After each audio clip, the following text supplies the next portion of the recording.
नमस्कार दोस्तों, टेक्निकल गौतम गया में आपका स्वागत है। आज मैं आप लोग को समूह में प्राप्ति और भुगतान कैसे बनाया जाता है उसके बारे में बताऊंगा।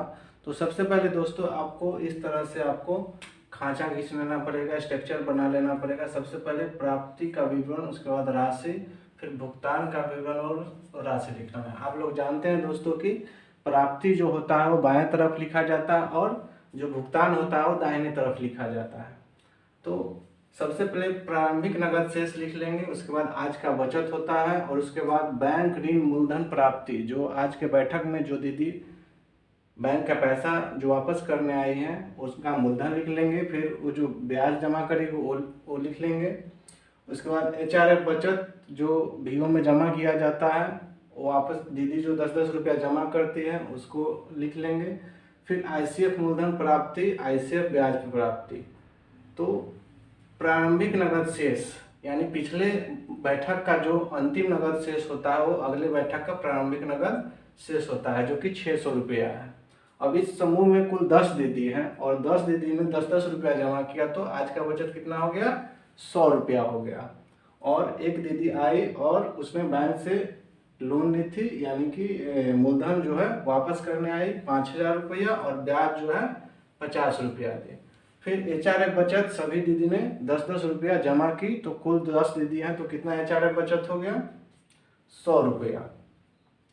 अब जो है आईसीएफ मूलधन प्राप्ति, क्योंकि भीओ से जो समूह में आया था आईसीएफ का पैसा वो वापसी आया दीदी के द्वारा समूह में, वो 5000 रुपया वापसी आया और ब्याज के रूप में आईसीएफ ब्याज के रूप में 50 रुपया आया।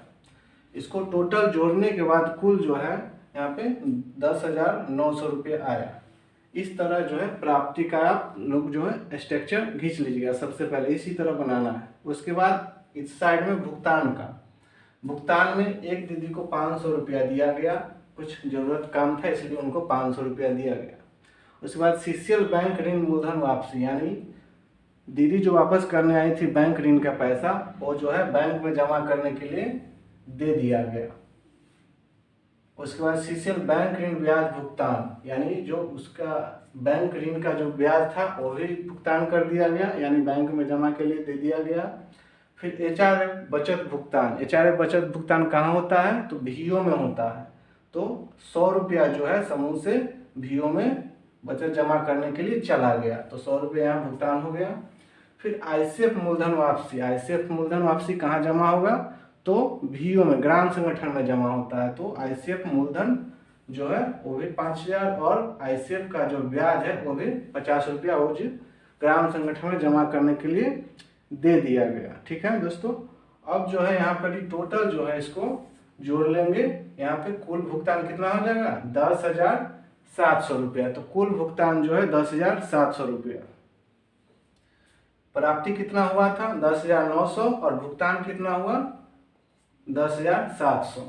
अब अंतिम नगद शेष कैसे निकालेंगे? तो आप लोग जानते हैं कि अंतिम नगद शेष निकालने के लिए कुल जो है कुल योग से कुल भुगतान घटा के अंतिम नगद शेष निकाला जाता है। तो कुल योग में से कुल भुगतान घटाएंगे तो कितना बचेगा? अंतिम नगद शेष 10,900 में से 10,700 घटाएंगे तो 200 रुपया बच जाएगा। तो अंतिम नगद शेष मेरा कितना हो गया?